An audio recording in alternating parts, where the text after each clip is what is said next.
Welcome, ladies and gentlemen. This is another episode of Hawktalk with Easy and the Beards. I'm Easy. I am beard number 1. And I am beard number 2. Thanks for joining us today. We are actually recording on Monday, November 5th. So... We set the clock a whole 24 hours back. It's Tuesday, bro. Oh, yes. It is Tuesday, November 5th. And we're going to break some things down that are going to happen after this recording. So if you hear this on Friday or later, some of the news might be a little old, but tough luck. We're going to break it down for you. Harper to get it in. Throws it to Ewing. Ewing surrounded. 2 seconds to shoot. He drives. He shoots. He missed. He missed. He missed. We ring the bell, baby. Ding dong. The witch is dead. Takes the ball at the 30. He's hit and got away. Back upfield to the 35 to the 40. He's to the 45. He's the But yeah, Mike, you can go ahead and kick us off with a little bit of soccer if you want. I know the women's season finished in heartbreaking fashion, but we can go into that if you'd like. Yeah, so I guess let's talk about kind of where we've been here before we look forward. Women's soccer wrapped up. All in all, I'd say it was a successful year after missing out on the conference tournament last year. They finished this season with a 10-6-1 record, 6-2-1 in the conference. That was good enough for third place. However, third place gets you a road quarterfinal matchup. I guess it's really a neutral matchup because they played James Madison at Delaware, and James Madison came out and won that game 3-2. So that ended the Seahawks season. The Seahawks would have been favored in that game, but just couldn't get enough done in that CAA quarterfinal to progress. A lot of awards for the ladies before that game and the conference end of the year awards. Sydney Schneider is the first ever CAA goalkeeper of the year. This was the first year of that award. Well deserved for her. What a year she's had. Oh yeah. Just when you think about the World Cup and just everything going on in her world. A couple of another first teamer, Bailey Edwards from the defensive line. A couple of second teamers in Audrey Harding and Morgan Nani. And Emily Moxley made the rookie team. She was a big contributor to the women's team this year as a freshman and well deserved on the rookie honors. So things are really going in the right direction under second-year head coach Chris Neal, and we look forward to certainly next season progressing perhaps even more. Yeah. On the men's soccer side, they finished up their regular season first in the CAA, 7-0-1, basically no losses on the record in the conference, 11-4-2 overall. They will host the quarterfinals and semifinals this weekend, so by the time you hear this, that may have already happened. The 4 and 5 seeds are William and Mary and Northeastern. UNCW hosts the winner of that this Sunday, and if they win, they will host the CAA final next Saturday then. So potential for 2 conference tournament games on campus here involving UNCW. Yeah, the men's soccer team, they kind of turned it around. I know they kind of got off to a rough start to start the season, right? Had some games against lesser opponents that they probably should have won. When you talk about Georgia Southern and Stetson losing their first 2 games to start the season, but they definitely turned it around. And the way they ended the regular season, in fact, this past Saturday, I know we had Philip Goodrum on. If you haven't heard that episode, go ahead and give that a listen. But Philip is all over the Seahawk record books now. I think he ended up now, he's either tied for first. I know he's in first for shots on goal. I think that game-winning goal gave him 9, I believe, for his career. That jumps him into first, a tie for first in that category as well. So I know Philip Goodrum is going to end up probably arguably one of the best to ever put on a Seahawk uniform, I would say. Yeah, they kind of bucked the trend this year after the past, say, 3 years or so where they really came out of the gates real hot and kind of hit like a skid towards the end of the season. Mm-hmm. This year, like you said, was kind of the opposite. They started the year 3-3-1, not really what you see from a Seahawk soccer team. But in their last 10 games, they're 8-1-1. So they've won 8 out of their last 10 games. Like you said, they didn't really play a real tough schedule like you've seen in years past. It's just kind of the way the schedule fell this year. So their RPI is sitting at 67. So this is not going to be like an at-large situation like you've seen the last couple of years. They just don't have those regular season big-time wins. So it's kind of like one and done mode here at this point. So you're going to have to win to advance, and that's true for the CAA tournament and then hopefully the NCAA tournament. Yeah, I think the team understands that too, based on, the way they've played 10 this season, like you've talked about. I think they've gotten hot at the right time, so hopefully that leads into the tournament for them. And like you mentioned, Phil Goodrum, after that performance specifically on Saturday and combine that with the win on, I think, Tuesday, they're up at Virginia Commonwealth. 3 Seahawks got weekly awards here for the last week of the regular season. Phil Goodrum got Offensive Player of the Week. Mark Lindstrom got Defensive Player of the Week. And Gabriel Peralta, the starting goalkeeper, Rookie of the Week. So that was kind of a good exclamation point on the final regular week of the season. And I expect probably in a few days here, whenever they announce the postseason award, we're probably going to see some of those names, perhaps the first team, maybe even Player of the Year. We'll see. Oh yeah, absolutely. I think Philip's got a good shot at winning Player of the Year. To be honest with you, Player of the Year, wasn't yeah, it? I believe so. So yeah, I would say he's got a good shot at taking home that award. But yeah, you're right about. I think several names will be on those lists when it's all said and done. But yeah, like you said, just a little. November 8th will be that first round of the CAA tournament. So if you hear this early Friday afternoon or Friday morning, go ahead and check that game out. That will be that Friday afternoon at UNCW Soccer Stadium. So go ahead and check them out. They need all the support they can get. And just real quick, I'll touch on volleyball as well, another sport that's still in progress. They're sitting at 14-11 overall on the season, only 4-8 in the CAA. They've kind of maybe the conference was a little bit tougher than they had expected here, but perhaps they've turned a corner here. They've won their last 2, so they were sitting at 2-8 prior to that. Now they're at 4-8 in a tie for 6th in the conference, and that's important because only 6 teams make the conference tournament. So they've still got what do we got here? I think 4 matches to play. Maybe 4 matches to go. A lot of them will be at home here this week, so by the time you listen to this, that may have already happened. But they're just making a push for the conference tournament, and once you get in, you never know what could happen. Yeah, good luck to them. Hopefully they're able to finish strong as well. And then jumping in, maybe we can jump into a little bit of basketball. The season's about to tip off. In fact, it tips off today. The women are traveling to Wake Forest to play Wake Forest in Winston-Salem.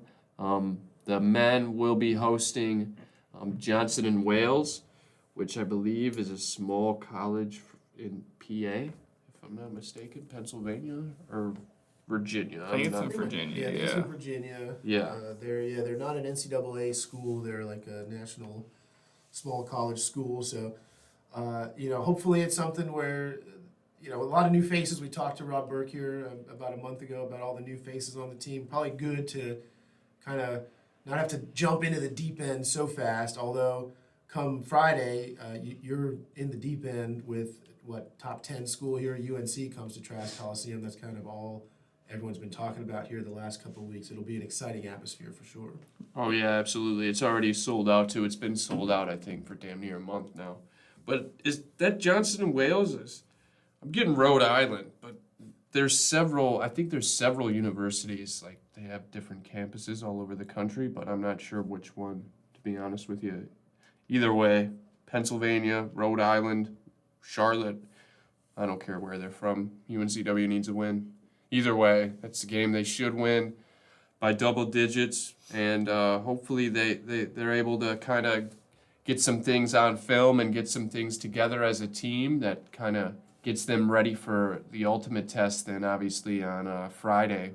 Like you said, Mike, when they play Chapel Hill, this is probably arguably one of the bigger games UNCW's had here on campus in quite some time. They traveled to Chapel Hill last year, got beat like a set of drums. It was an interesting first half, though, I have to say. It was a game that you could tell UNCW came out in the beginning. They were pumped and played hard, but it was just over time. You could tell there was clearly a difference in the level of play between the two. So hopefully this year they come to Trask. It'll be a different story, hopefully. But a little news then in regards to the roster. As of right now, the only guys that aren't 100% healthy are Micah Karu and I believe Ty. Yeah, I think so. Ty is still recovering from surgery he had in the offseason. And the Micah Carew news, I believe he was penciled in as a starter prior to the news that came out last week. Coach McGrath had mentioned that he had pulled his hamstring or pulled a muscle, something not significant, but something that was significant enough to potentially make him miss some time. I'm not sure if he's missed practice time, but I know it was a non-contact injury, something he was just doing a drill and pulled a muscle, and I'm not 100% sure on the timetable or what exactly it is that it happened, but it sounds like he is also not 100% healthy, so that could end up being kind of a loss for him if he's not available. I know they may not need him as badly tonight, but this is his first year on campus. This is his first year with Coach McGrath and the team, so getting him as many minutes and getting him acclimated to the style of play will be key. So, I think it will be a problem if he misses tonight and is not healthy for the Chapel Hill game. That's definitely not a good sign. So hopefully everything's all right with him. But other than that, yeah, like you said, Mike, a lot of new faces. They have really it doesn't stop with the Chapel Hill game either. They have a lot of big tests coming up here to start the season. I know that we can bounce back and forth from the women as well. The women, like I said, they go to Wake Forest, but then after that, they're going to NC State. And, those are two big games for the women, too. Coach Barefoot is, I think she's got her ladies prepared. I think they did not look as good as they could have looked against Lenore Rhine, the scrimmage they had. I think they ended up only winning by about 12. If I'm not mistaken. I think that final was like 72-60, but they should have beat up Lenore Rhine, and they just, speaking with some of the girls in the last week or so that I've seen around campus, I think they just kind of underestimated them and just didn't play as tough as they could have. But the good news is, when you go to a place like Wake Forest or NC State, there's probably no underestimating there. I mean, that's as big as it gets when you go to an ACC program. So yeah, absolutely. Hopefully they'll be prepared for those challenges. Then one more on the road, too, at Longwood before they finally come home. November 16th, Saturday, is the home opener versus South Carolina State for the ladies. Yeah, so some big games to start the season for them. We'll see that. I think that'll give them a good test, though, to kind of see where they're at early in the season. They got some new faces coming in, some freshmen, some girls that had to sit out last year that are now eligible to play. So it'll be interesting to see how they mesh early because, like you said, those are two big tests right away. And I think Coach Barefoot, she welcomes the challenge. It's a gauntlet. So. I always kind of wonder, you see some teams have a tough opening slate and kind of falter because of it, but then on the flip side, you see some teams have like a tough opening slate and really kind of grow together and get better because of it. So, we'll see what happens here, but I feel like Coach Barefoot's the kind of coach that can get the team to, get together and grow from it. So hopefully they pick up, a couple wins on the road before the season comes home to Trask Coliseum. Yeah, absolutely. And I think part of the reason they did not get into the postseason last year was probably because some of these powers were not on the schedule consistently. So I think that's part of it too, knowing that they're not going to have that bad of an RPI in a non-conference schedule when it's all said and done. So obviously that at-large bid, I think, into the NCAA tournament would be tough either way, but not tough if they get one or two of those wins. I think it'll be, they'll definitely be closer to the bubble if it's all said and done. If they don't win the tournament but finish, high in the conference and finish with a good amount of wins, I think this will only help them in the long run. So hopefully they're able to pick up, at least one, hopefully two, maybe all three. We'll see. But, they got quite the test to start the season. And then, just bouncing back to the men quick, they, like I said, they host Johnson and Wales tonight. Friday they'll be hosting Chapel Hill. And then, they have some other in-state rivals that they've pretty much lost to the last few years. They host Campbell then the following week, November 12th. After the Chapel Hill game Friday, they host then that following week Campbell, and then 4 days later, November 16th, they travel to Davidson. So, the Seahawks overall, men and women, they all have some tests to start the season, and I think that's good for them too. The men overall, they played a tough non-conference, in-state schedule last year that they just, they weren't able to translate into solid conference play, and I feel like, if you can play tough in your non-conference schedule, obviously you want to win the games you're favored in or win the games where you're better than, visibly better than the team you're playing. But if they're able to pick up 2 or 3 of those wins against some of those in-state rivals, I'd say at least 2 of them, even if it is just Campbell and Davidson, that would be a big win going to Davidson and getting that win. That would be a big win hosting Campbell and beating them. Obviously, I don't have to mention how big of a win it would be if they beat Chapel Hill. That's kind of obvious, and that would be, talk about a signature win. If Coach McGrath can get that, that might be his contract extension right there. I mean, that I think would solidify. I think that would probably put a lot of people at ease. I think, and it would obviously be great for him. I think that would help him to kind of get out of that shadow of Coach Williams as well. But it's going to be a tough test, so if you can make it out there November 8th, Friday night, go ahead and come on out to Trask Coliseum. Yeah, everyone's talking about UNC on campus. That's exciting, but I mean, Davidson's knocking on the door of the top 25 right now. Yeah. I mean, they're a perennial powerhouse there now, the A10. So, no easy test on the road. I mean, they've been there. Obviously, they played here in Trask Coliseum last year. Not the result the Seahawks were looking for. They played at Davidson. I guess must have been the year before. I think so. And also not a very pretty game. So, looking to buck that trend against Davidson, but they're a solid team here out of just north of Charlotte, Davidson, obviously. Yeah, they're bringing back, most of their players. Obviously, their best player overall, Kellen Grady, he's coming back, and he's an NBA player. To be honest with you, I think he's going to be on an NBA roster. He can do it all. I mean, he's a hell of a player. It'll be interesting to see how UNCW matches up with him again. Obviously, they've seen him now. This will be the second year in a row. Possibly the third. I'm not sure if he was there 2 years ago, but that'll be a big matchup too.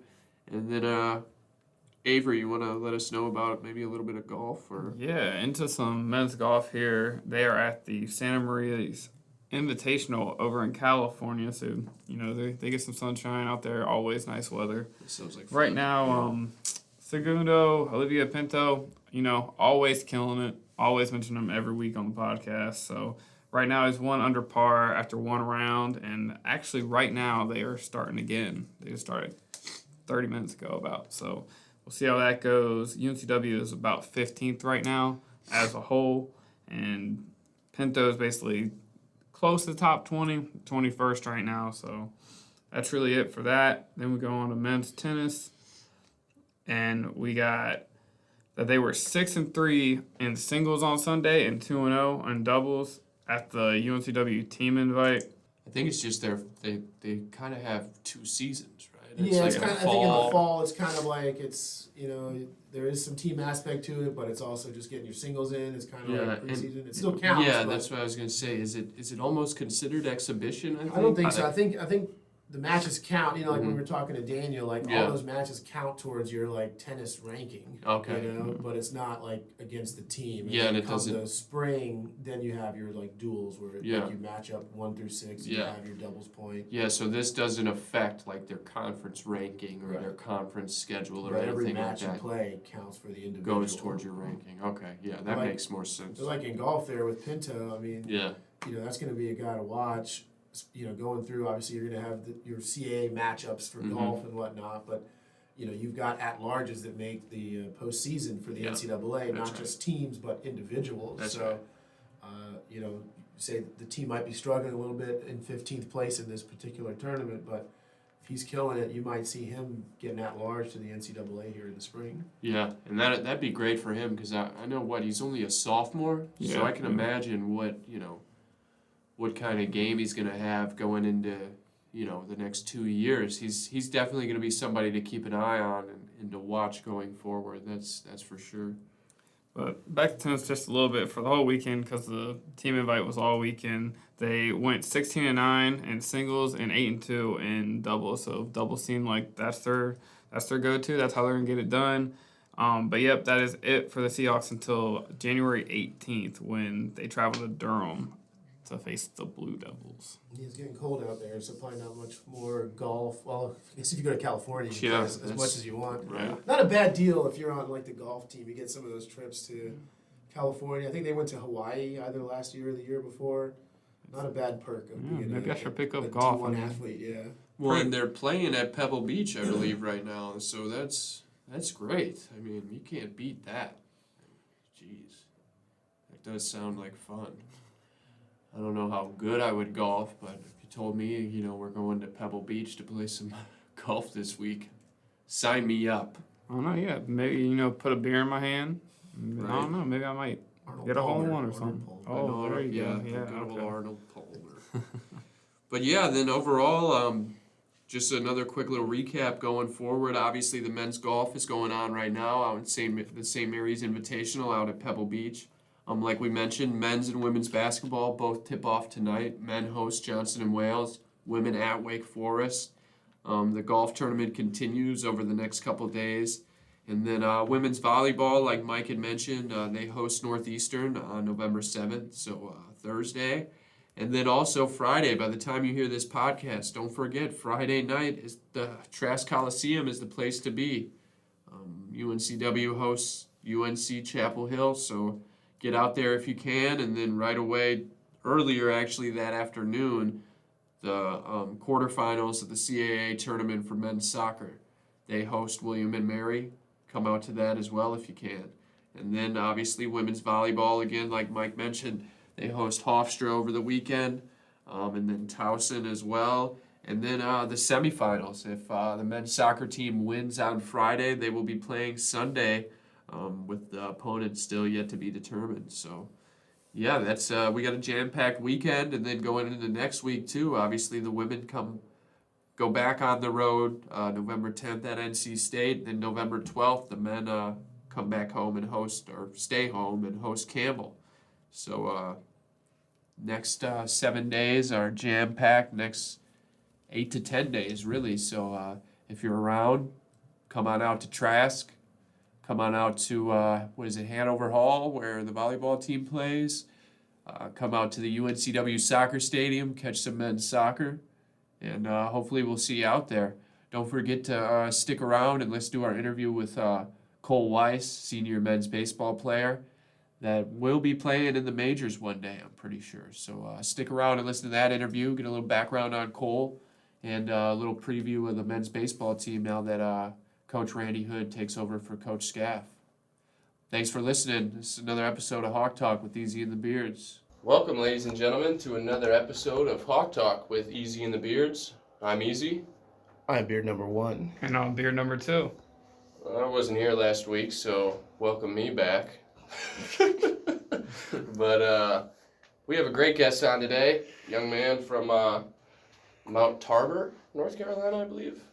Winston-Salem. Winston-Salem, okay. You went to Tabor. Went to Mount Tabor. Tabor. All right. Throwing ours in there. Yeah, hey, boy. Early morning, I guess. Not really, but... Okay, but yes, we have our Cole Weiss today, going into his senior year on the UNCW men's baseball team. Guy's been quite the baseball player since he's arrived on campus. A lot of big accolades, a lot of big hits, a lot of great things he's done on the baseball team. Maybe we'll go ahead and start with just maybe a little bit of a background. Yeah, I know you already said you're from Winston-Salem, went to Mount Tabor, and maybe we'll just start there. All right, well, yeah, from Winston-Salem, North Carolina, went to Mount Tabor.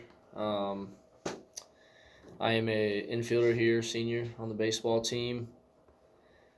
Dad, Ed Weiss, Mom, Kathy Weiss. Yeah. Older sister, younger sister. Played college athletics though, right? Yeah, Yeah. my dad played baseball. He's a left-handed pitcher. My mom played volleyball at West Virginia. So you So- come from some athletes. Yep, I would say so. Pretty athletic family. What's that like growing up? Do they pressure you into playing sports, or was there ever a chance you would have become an artist instead? No, I mean, I'd always say athletics are a pretty big part of our family. I mean, we were always at the ball field for something growing up.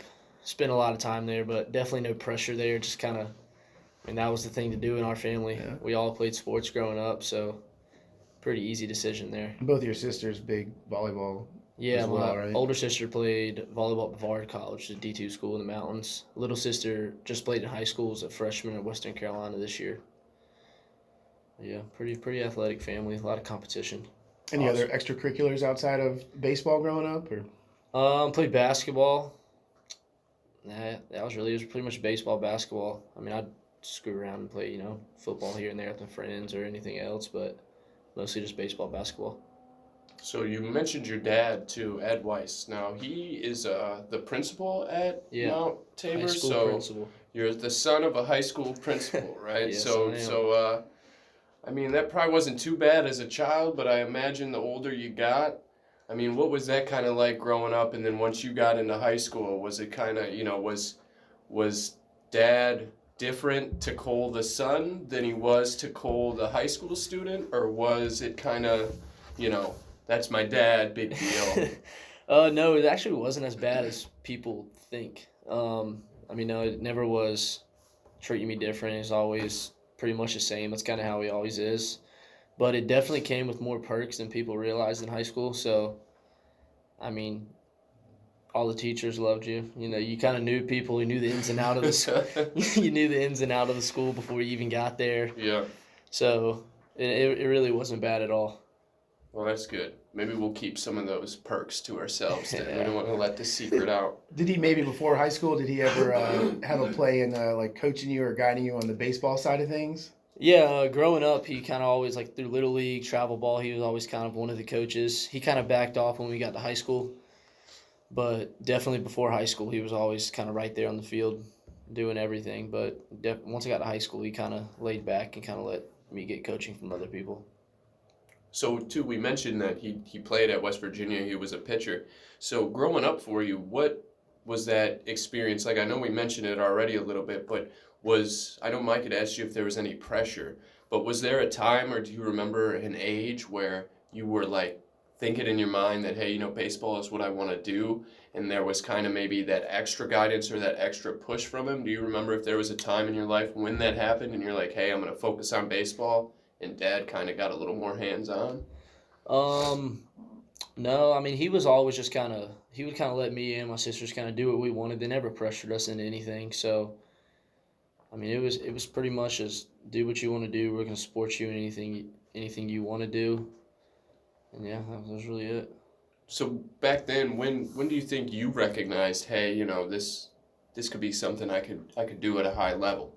I think I would say after my freshman year of high school, it kind of really started clicking that maybe baseball could work out after high school. So that's kind of when I really started pushing towards like strictly baseball and focusing on that. Winston-Salem kind of a hotbed too. A lot of kids coming through there going to big Division I programs. Did you have a lot of guys that you maybe a couple years older than you, a couple years younger than you that were all kind of doing the same thing? Yeah, for sure. There's actually a lot of athletes coming out of kind of that Clemens, Winston-Salem area, but definitely kind of just growing up, there was a lot of older guys, like you said, a couple years older than me that I just kind of looked up to growing up, just growing up with them, playing travel ball, Little League, playing against them in high school. So it definitely kind of pushed me and made me want to get to college baseball even more. So, yeah, that was definitely pretty cool. Kind of looking back on it now, just seeing where all these guys are that I played with and people older than me. There's definitely some good athletes coming out of Winston-Salem. Well, a local legend too, right, Bats? Matt Bats? Yeah, Matt Bass went to Mount Tabor. Was that kind of somebody you looked up to then in high school, or is there a name you kind of go back to that you say, you know what, I saw him doing it when I was young? I never actually saw Matt Bass play when I was young. I just kind of heard about him. People were talking to me about him. I knew he went to Mount Tabor. But yeah, never actually got to see him play. Okay, so who was the guy then for you that maybe in middle school or when you were a little younger, or even as a freshman, that you saw firsthand, that you saw him maybe go on to college or go on to play baseball, that you said, you know what, I can do that too? I would say one of our family friends, Trip Shelton, played at West Forsyth High School, went on to play at UNCG, played 4 years there, really good baseball player, had a really good college career. He was always a couple years older than me, so definitely kind of looked up to him, watched his game growing up, and that definitely kind of pushed me to get to where I am today. Okay, cool.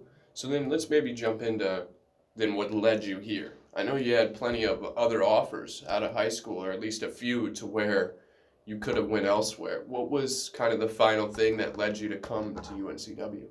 I think just kind of like the culture here and like kind of the family aspect. I mean, as soon as I came on my first visit here, I mean, players introducing yourself, making you feel at home. It just felt right. I mean, this place is one of a kind. I mean, I love it. I've loved my 4 years here so far. And I mean, just that family aspect you got right when you first stepped on campus as sophomore, junior in high school on a visit. So that definitely, it was a pretty easy decision for me when it came down to it. What other schools were kind of giving you a look at the time? I had Gardner Webb, App State, Western Carolina, let's see, what are some other schools? Charlotte. Trying to think back in time here. A lot of options, though, man. Yeah, I it's definitely, crazy. yeah, I had that, some options. I mean, did you go to all those campuses and tour all the I facilities? did. and everything I like that? tried That's to crazy. get to as many as possible, but this decision to come to UNCW was pretty easy for me. I mean, the coaches kind of just, I mean, they made you feel like they actually wanted you coming in, and it didn't really change once you got here. They still, I mean, they loved every single one of our players so far. Just kind of the interactions you get with them, I feel like are different than some other schools. So I think that's pretty special here. Definitely, like you said, kind of a recent period of success here for UNCW, certainly over the last, say, 15 years or so. A lot of conference championships, regional appearances, stuff like that, which means there's a lot of talent on the roster, especially, you know, for incoming freshmen thinking, geez, you know, how am I going to get to play? I want to play. You know, what's the kind of pitch to a high school senior coming to UNCW? You know, you're going to get an opportunity, or you're going to get to play. You know, what's that look like as a high school senior? I mean, I would say just it kind of goes back to the culture, what I was talking about. I mean, our coaches are going to put the best player on the field, no matter if you're a freshman, sophomore, junior, senior, fifth year. I mean, if you come in, put the work in, and you deserve to be on the field, then they're going to put you on the field. So I think that's different than you go to some other, like the big Power 5 schools. You're getting 20 freshmen. They're just over recruiting. So I think here is more special because you get more, not one-on-one time, but the classes aren't as big as the 20, 25 people you see at the Power 5 schools. So you get kind of those kids that are going to come in, want to put the work in. There's always a chance for a freshman to play. I mean, I've been here every single year, and there's always been freshmen that have contributed to the roster, to that year, their freshman year. So I think that's just pretty cool when you get to those smaller, like mid-major schools like we are. Was that something that was kind of part of the pitch for you coming here too? Because, I mean, you saw action in 33 games as a freshman, had some big hits even too. Was that something that was part of what led you to come here, was the fact that you probably would get some playing time and get on the field right away? Yeah, for sure. I mean, I definitely wanted to pick a school where I could come in and make an immediate impact. My freshman year, we were pretty old team. There's a lot of seniors, so I mean, I still contribute a lot of my success today to my freshman year, and those older guys kind of taking me under their wing, showing me the ins and out of college baseball, what to do on a day in and day out basis. So, I mean, definitely that coming into a team that had the older guys with the experience, I learned a lot of things my freshman year, and definitely kind of kept it together through my sophomore and junior year. And now that I'm a senior, trying to express what I learned my freshman year from the older guys and giving it to our freshmen now, and hoping they can keep it going once I'm out of here after this year. Who were some of those guys for you as a freshman that kind of took you under their wing and brought you along? I would say the main one would be Terrence Conley. I mean, honestly, all the infielders, Kennard, Mims, Dan Stack, even you get the outfielders, Robbie Thorburn, Casey Golden. I mean, it was all freshman year. It was just kind of one big family. and they didn't big league any of the freshmen like you may think some guys will. Like, they treated us just as normal people coming in as freshmen. Definitely helped us out and made us kind of who we are today as college baseball players. So they just pick your freshman walk-up music then? Is that kind of like a little? Yeah. Is that a freshman tradition or something? Definitely has or? been a freshman tradition. We get 2 walk-ups, so we'll let the freshmen pick one, and then the older guys will pick the other one. So that's definitely kind of been a tradition since I've been here. It's What was pretty funny. What was picked for you freshman year? They actually didn't pick anything for me freshman year, which is kind of weird. They didn't pick anything for me, but my sophomore, junior, senior year, we've always picked our freshmen. So, What are some of the most memorable ones that you can remember? Because I know for the last couple of years we've been hearing Baby Shark. yeah. And some other ones that are pretty funny. Maybe I'm thinking of something else, but Kenny G. Did we hear some Kenny G last Some year? Careless Whisper, perhaps? Yeah, I I think think he so. did. Yeah. So, yeah, I know for some. I think that was actually Chris chose that song, though, I think. Oh, he did? He might have, I actually. think Maniac was the one that was chosen for him. Yeah. Or I might have it backwards. Honestly, wouldn't I surprise just me. know if I know he hates one of them. Yeah, Chris picked that one. It didn't surprise me. But, yeah, Suggs, we had Baby Shark last year. I can't remember who he did, but it was some kind of Shakira song. There was a My Humps in there one time. Okay. Those little Black Eyed Peas. Yeah, so there's a variety. I mean, we just you kind of pick a song that, you kind of pick a freshman's personality and hopefully pick a song that they wouldn't like. Yeah. And that would kind of get the fans involved and the dugout kind of laughing sometimes. Well, I think the Baby Shark definitely had a little bit of a feel of that. Oh, where for sure. People kind of gravitated towards it after it definitely. became. the Had that been regular- done before UNCW, though? Because now you got the World Series starts Oh, yes. tonight. I don't know. I mean, I know it that- might And have. there's going to but- be games like this weekend in D.C. where like Yeah. Oh, the whole stadium. 48,000 people Yeah, are doing that, doing and the I Baby definitely Shark. saw it first in the UNCW dugout. I'm not sure, but we'll take the credit if we want to. We'll say we started that. Yeah, we'll give it to you then. Yeah. That is pretty funny. That's exactly what I thought of when I seen it at the Nationals Yeah. game. I'm like, well, that looks a little familiar. Let's go back. So, you came in as a freshman, and like you said, a lot of older guys, and it's just in a program like this, you're going to have older some older guys get drafted and whatnot and create an opportunity there, but then you've got some quality individuals that are here for just 4 years like yourself. And you came in as a shortstop, is that Yes. right? And like you said, as a freshman, you kind of got some opportunities here and there, and then highly touted recruit Greg Jones comes in and he's playing shortstop, and you kind of move over to third. How's that discussion go down? Is that something where you just know that's going to happen, or is it coach comes to you? Yeah, there wasn't too much worry there. I mean, honestly, all our infielders that are coming in, we can play anywhere. That's what we kind of pride ourselves on, is being able to play multiple positions. So, I mean, it didn't really matter to me. I mean, if they had put me in the outfield, it doesn't matter. Wherever it's going to benefit the team the most. So, it didn't bother really anybody too much. I mean, I'm a big fan of the third base. I mean, I like it a lot. You look good out there. I played there the past 2 years, so I'm definitely getting comfortable there, and it was pretty easy kind of transition. And like you said, I mean, you got comfortable there. You played, I think, started every game. Your sophomore year there, started every game. Your junior year there. And just personally for you, I mean, you showed improvement along the way. The team's been successful kind of around that. But talk about your individual performances there, kind of growing up from a freshman to a junior. What do you work on personally to get better? I think a lot of it is just preparation. I think my preparation has continued to get better. Just kind of paying attention to scouting reports, making sure not only me but other people on the field are lined up where they need to be. Kind of every pitch, you're kind of moving people here and there, matter on the batter, what pitch is being thrown, what pitcher's on the mound, how the hitter's feeling. So I think a lot of it just goes into the preparation that we do before the game, which pays off. Do you take that communication like on your own shoulders there to kind of make sure people are where they're supposed to be, or is it kind of everyone's on their own to be where they're supposed to be? I mean, I take it a lot on my shoulders as just kind of being one of the kind of the captain of the infield almost. Just me being a senior, having a lot of experience. I mean, I want to help benefit our guys as much as possible, moving them left, right. I mean, just putting them where they need to be. Coach Scaff in the past 3 years done a great job with the scouting reports, giving all our infielders scouting reports on every single hitter before the game. So he would move a lot of people, and then if I saw something and maybe sometimes he was yelling and people wouldn't see him. I would kind of step in and be like, hey, move left, move right, move in, back. So just kind of taking that on my shoulders and just kind of help trying to be a leader out in the field. So speaking of Coach Scaff, now obviously I know he's retired.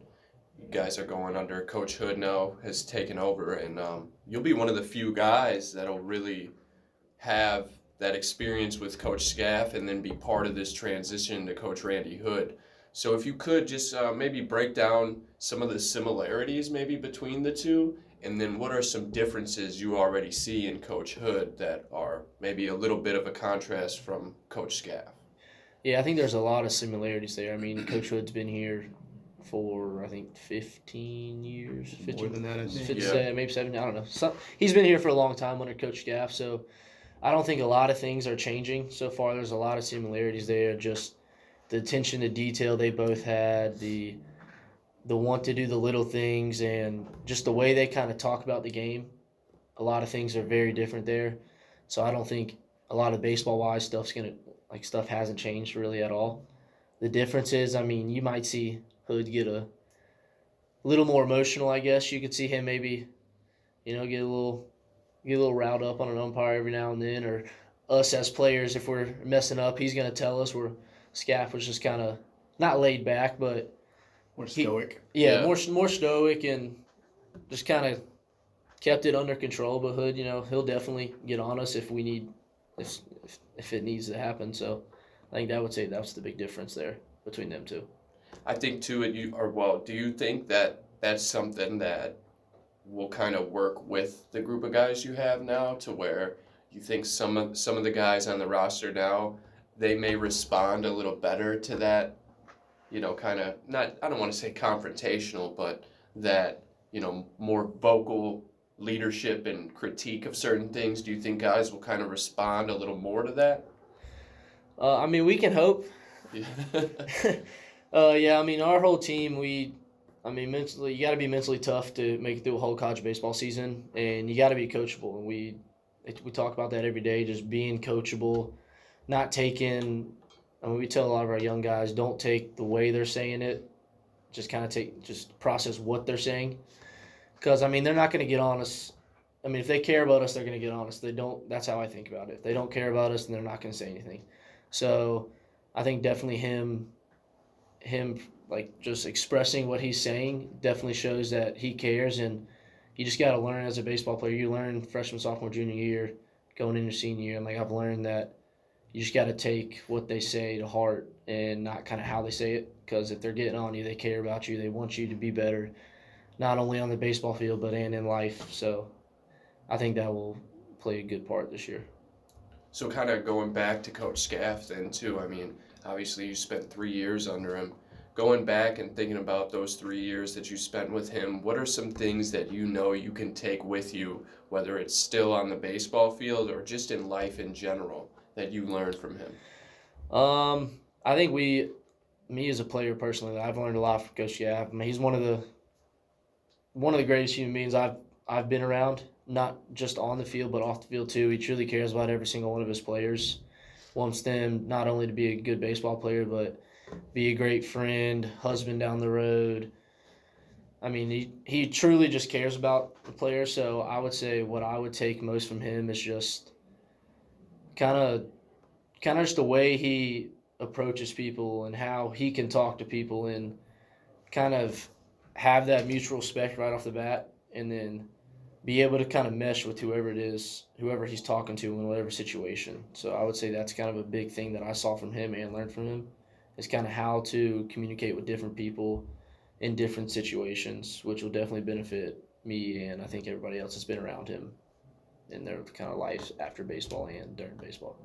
Yeah, that's definitely something he's probably great at now, I would think, for being here for so long. I feel like he's going to go down as arguably one of the better coaches in the history of college baseball, just from what he did from the beginning here to the foundation he built that will be here forever, really. Yeah. I mean, you guys got banners hanging up and have won CAA championships. He's kind of built this program up from kind of nothing to where, you guys are a perennial power in the CAA now, to where, I know you guys still have national aspirations, but I think what Coach Scaff did here is something that will be like a long-lasting legacy that he's built here. But okay, let's go into maybe then you individually.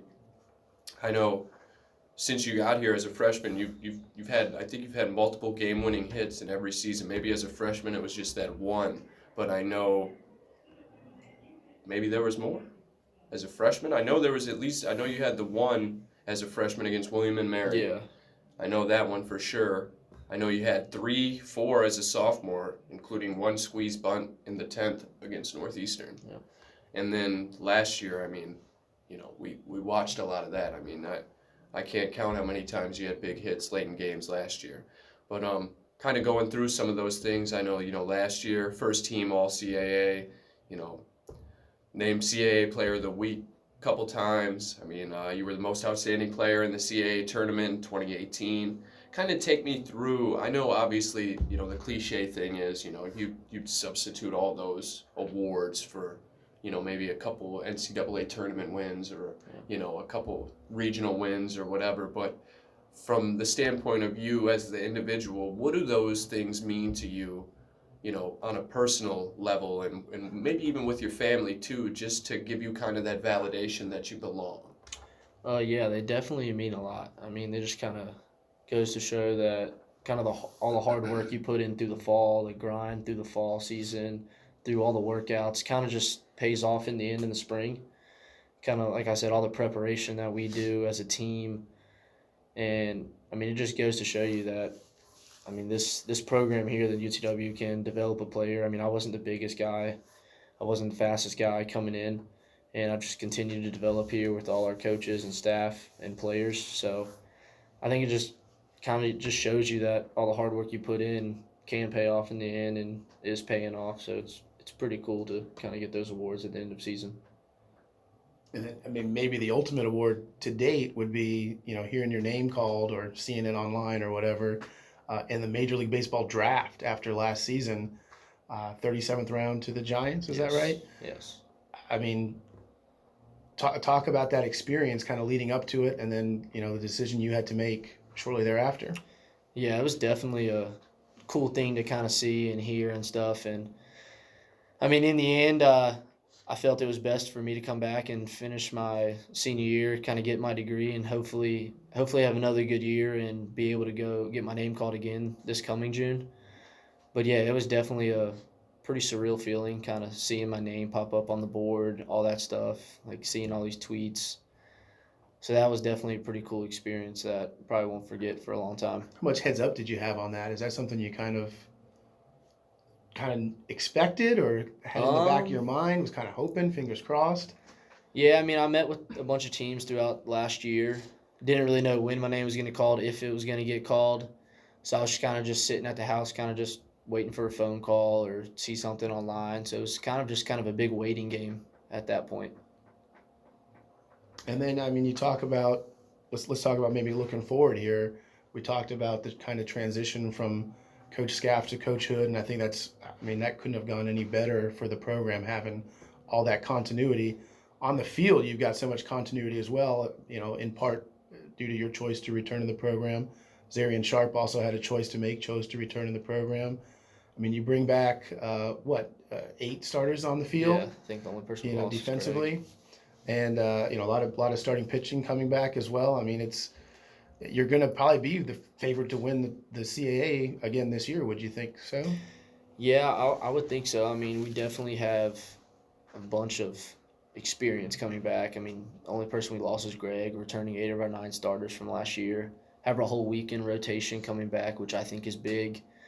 Zarian's finally fully healthy. Last year he was kind of coming back from an injury from his sophomore year, so he kind of got off to a late start. But having him fully healthy, Luke last year came every Friday night. It was just a bulldog on the mound. Gave everything he had, one of the most competitive people I know. Then you have Roop finishing out that rotation. And, I mean, he's a tremendous pitcher, has feel for that fastball, throws curveball anytime he wants. So definitely that experience we have on Friday, Saturday, Sunday this year. Don't know what order they'll go in, but it'll most likely be them 3. And I think that's just going to play a huge part for us this year because they're going to be able to go out every weekend and shut down people, and hopefully our offensive, defensively, that we can back them up, and we should have a good chance to win a lot of games this year. Well, yeah, and if Zarion looks like he looked in the Cape Cod League, I mean, you guys should do well. I mean, he's been pitching really well. Oh, yeah. And then, so I know I've said the big hit thing a few times, but I want you to kind of take me through your approach in those situations, right? So the game's on the line. I know, you seem like the type of guy that loves those situations, right? I get that feeling. But take me through any changes that go on in your mind, and then in your approach at the plate, to where you know the game's on the line, there's runners on, it's a big situation. I feel like every time you kind of come through and you either put the ball in play or you get that big hit. Tell me the changes that go on in your approach and mentally that get you ready for those situations. Yeah, I think those situations are kind of, I mean, what you dream about as a kid. You're in the cage, and you're like, oh, bottom 9, 2 outs, guy on third, tie game. I mean, you just kind of dream about those moments. So that came up a lot this past year, and for me, it was just, the big thing for me was just kind of slowing myself down, not letting me get too far out in front of myself, not letting myself get sped up. Just kind of continue, like, taking deep breaths in the box and slowing myself down so I'm under control, and just continue to stick with my approach and don't get out of that approach. Because when I get out of my approach, that's kind of when I'll start rolling over a bunch of balls and stuff like that. So as long as I'm staying slow, keep my breaths deep and stuff like that, it will keep me under control, and that kind of allows me to perform just like it's any other situation. So is that kind of key then in those situations, is trying to just not realize how big of a situation it is and kind of just make it seem like, at least from your perspective, that it's just a regular at bat, it's a regular situation, and kind of, does that help you kind of slow yourself down and not, because I just feel like, you know, any normal person in a situation like that in the bottom of the ninth is going to have some tension, is going to have some adrenaline going, and it's going to be kind of difficult to kind of gather yourself completely to where you go back to, you know, a regular at bat in the top of the first or something. Yeah, definitely. I mean, this kind of goes back to the preparation you do before the game. You got to know in those situations that you've kind of prepared for this all fall, all spring, pregame with BP and all that stuff. Like, you're ready for the situation, so you just kind of treat it like another at bat and don't think too much of it. And then really just kind of just try to stick with your approach. Keep things simple. Don't get too big. That's kind of what I think about in those situations. Now, I know you guys just recently had your fall scrimmage too. Tell me kind of how that went, and maybe what you saw from some of the freshmen that are out there now, and maybe some things that you think you guys can kind of work on going forward. Yeah, I mean, our fall scrimmage was, you talking about the one against State right now? Yeah. Yeah, okay. Yeah, I mean, it was good. We had a good first 8 innings or 7 innings. As a lot of our kind of older guys, kind of the more experienced ones, and then that went good, and it kind of fell off towards the back end. We had a lot of young guys in there, and I think we have a lot of young guys with potential too. I mean, just kind of this year's freshman class, I'm pretty excited about. I mean, they work about as hard as any class I've seen that I've been here. I mean, they keep the nose down, work hard. They don't say a whole lot, but they're extremely talented and very hardworking. So I think in years to come, once they get a little more mature, bodies get bigger, get a little experience under their belt, I think they're really going to benefit this program. Now, I know you've only been here, obviously, this is going on year 4, but have you seen, obviously, like Greg Jones coming in, probably one of the more highly touted recruits that have ever stepped foot on this campus as a baseball player, I would think, at least. Have you seen kind of that change over at least the last 3 years, to where maybe when you first got here, or even, you know, in years past, if you followed the program, maybe, you know, those type of guys weren't necessarily knocking down the door to come to UNCW. But since you've been here, have you seen kind of this change, or almost an influence in that culture, to where those guys are coming here more now? Yeah, for sure. I mean, I definitely think our success in the past 10 years is definitely kind of starting to show off now. Our facilities continue to get better. I mean, our facilities guys are doing an extremely good job with our new indoor we got, our turf field, stuff we're doing in the weight room. And I definitely think that draws in more recruits nowadays, especially those big-time ones.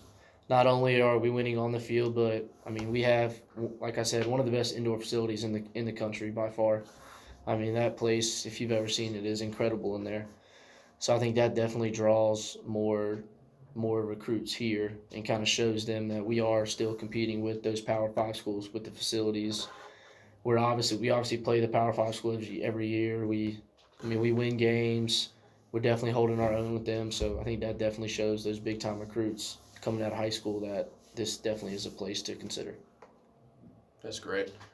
Now, I guess the one negative, I guess, if I'm going to bring up anything, is just since I've been on campus here and since I've watched you guys over the last, 4 or 5 years, the one thing I feel like that always ends up being kind of like the bugaboo for your team is the errors, is the little things here and there that kind of end up coming back and biting you guys. Because I feel like you have the arms, you have the bats. It's just sometimes, I don't know if it's a mental thing, where sometimes after 1 or 2, it's just a snowball effect, or if it's kind of, like you said, maybe a preparation thing. Is that something you guys, your coaching staff and then you guys as players are kind of aware of, and is it something that you guys are consistently working on? Yeah, we're definitely aware of it and consistently working on it every single day in practice. I mean, sometimes you'll see us, like you said, we'll have 1, 2 errors and we'll kind of snowball. So just kind of paying attention to like the little things, I think is going to help us a lot this coming year in that aspect. So I think as long as we kind of pay attention to those little things, get those things done, do everything right, don't take any shortcuts, that we'll see those errors that kind of bite us in the butt at the end of a game kind of go away. For sure. And then looking at this year, obviously Greg's gone. I mean, it's going to be hard to replace a guy like that. I mean, I don't think I've ever seen a college baseball player as fast as him on the bases. When he gets to first base, it's almost a guarantee that he was always going to get to second.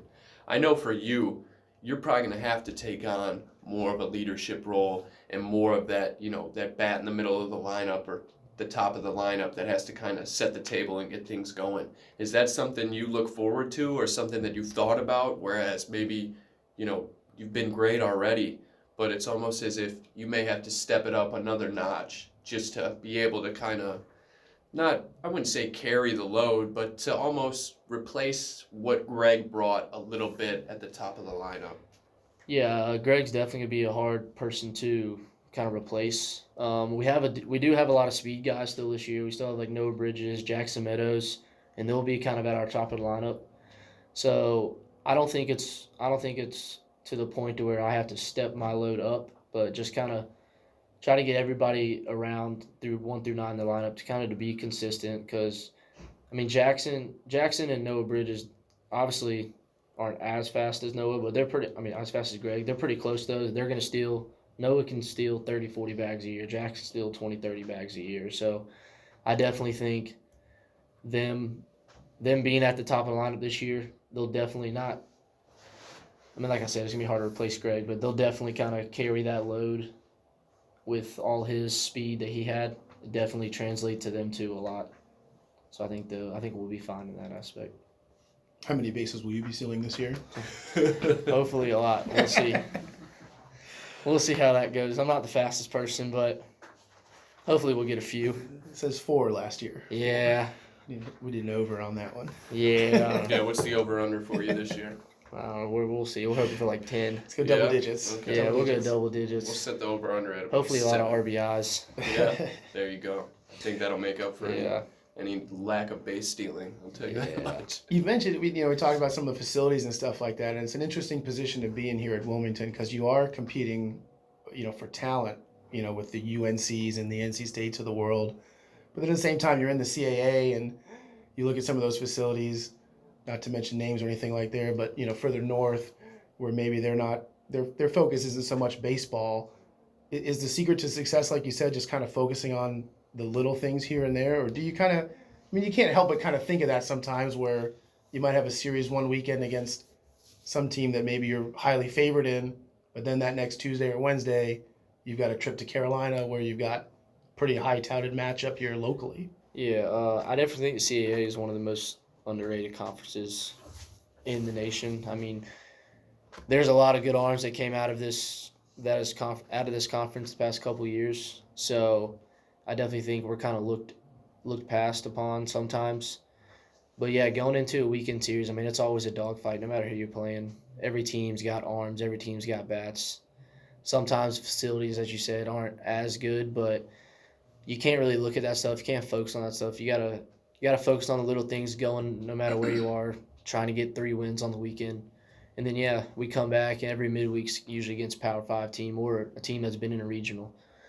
So those games definitely are the bigger games of the week, I would say, just because you are playing those Power 5 teams, but every weekend I mean, there are always dogfights in this conference. Say that to say this year, the last couple of years, I mean, you can't get much better than winning the CAA tournament. Or maybe you can, because you've had regular seasons where there's kind of been, for whatever reason, whether it was an error here or just a lack of a clutch hit there, kind of a slow start, maybe an underperforming start to the beginning of the season. And then you kind of, you put yourself in a situation that's difficult to climb out of, but you do, so that's credit to the team for being able to kind of come back from that. Is that something you talk about and think about, putting yourself in a better situation throughout the course of the whole season? Or is it, again, you just kind of focus on the next at bat, the next play? For sure. I mean, we want to win. I mean, the ultimate goal is to get that at-large bid. So you don't have to, like the past couple of years, we've had to win the CAA tournament at the end of the year, which puts a lot more pressure on the team in those 4 or 5 days you're there. So kind of pay attention to little things throughout the year, winning those midweek games, winning hopefully close to 40 games in the regular season will allow us to get that at-large bid, take some pressure off in that CAA tournament, allow us to rest some arms and not throw in everything we have out there in those 5 days. So it would allow us to be well-rested for a regional, and I think would make us perform way better. You think that's been a factor in the last couple of regionals there, having to go through those 5 games in Harrisonburg? Yeah, I mean, I definitely think that week is definitely a stressful week because your backs are against the wall. And if you had that at-large bid, you could kind of not take it off, but just kind of relax a little more and know that you don't exactly have to throw everything you have out there for these 5 games, which we've had to do the past few years. So I definitely think if we could get that at-large bid, that it would definitely benefit us greatly in a regional and allowing us to take that next step to get to the Supers. And that's got to be the ultimate goal. Absolutely. For you, this is it. Year 4, time for a super regional, right? Absolutely. I mean, we've gotten so close the past 10 or so years. I mean, we've been in regional finals. My sophomore year in the regional finals. Didn't perform too well last year. We were pretty close in that first game against Carolina. Didn't perform well in that elimination game. But definitely, I mean, this program's definitely really close to taking that next step, and I think it's going to be very soon, hopefully this year. I think we have the team to do it this year. So hopefully everything will come together, and we can get this program to the next step, to that super regional, and be 2 wins away from Omaha.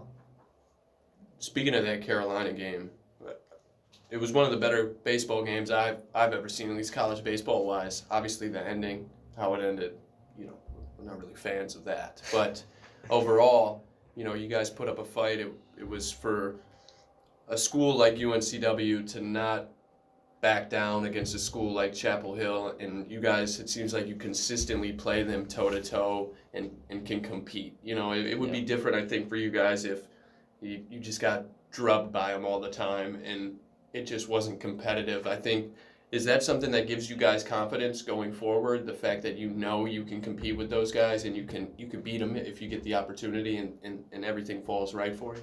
Yeah, it definitely gives us confidence. I think that's kind of what's great about baseball. A lot of the mid-major schools, we had Coastal Carolina winning the national championship 4 or 5 years ago. Mm-hmm. I think it just goes to show you how great this game is, and it's not like the basketball, football where the Power 5 schools are just kind of beating down every day on the mid-major schools. I mean, there's no taking a knee like there is in football or holding the ball, running the clock out like there is in basketball. I mean, you have to make a pitch, you have to give the other team a chance, and I think baseball is probably one of the greatest college sports just because you see all these mid-major teams. It doesn't matter who you're playing. Power 5 school, mid-major, D2, D3, it doesn't matter.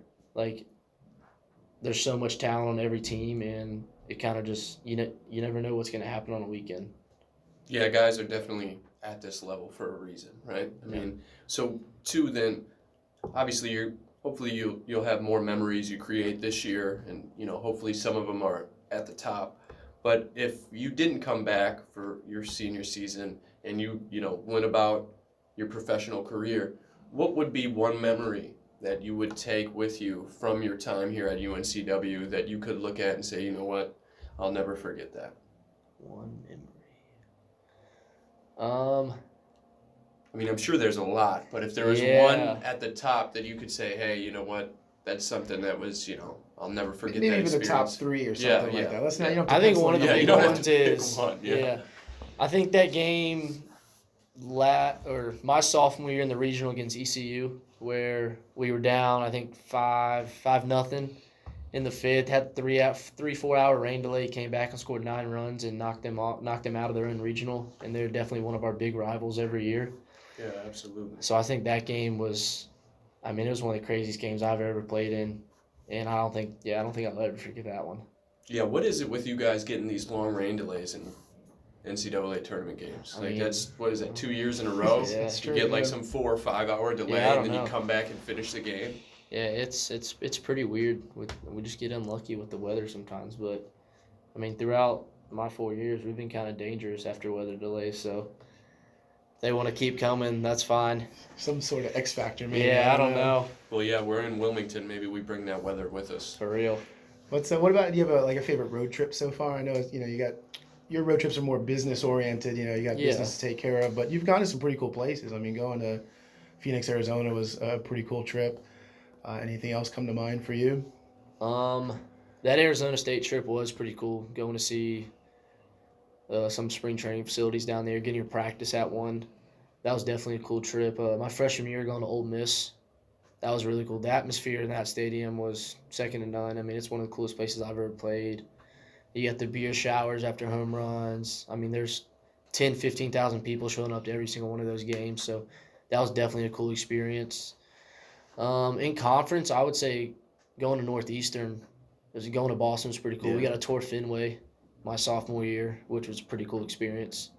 With me being a Yankees fan, though, the Red Sox. But definitely At the time, the Yankees were leading the division. I don't know if you noticed that on the wall. The Yankees were like a game or 2 up. I did notice that, against actually, the Red Sox at that very day.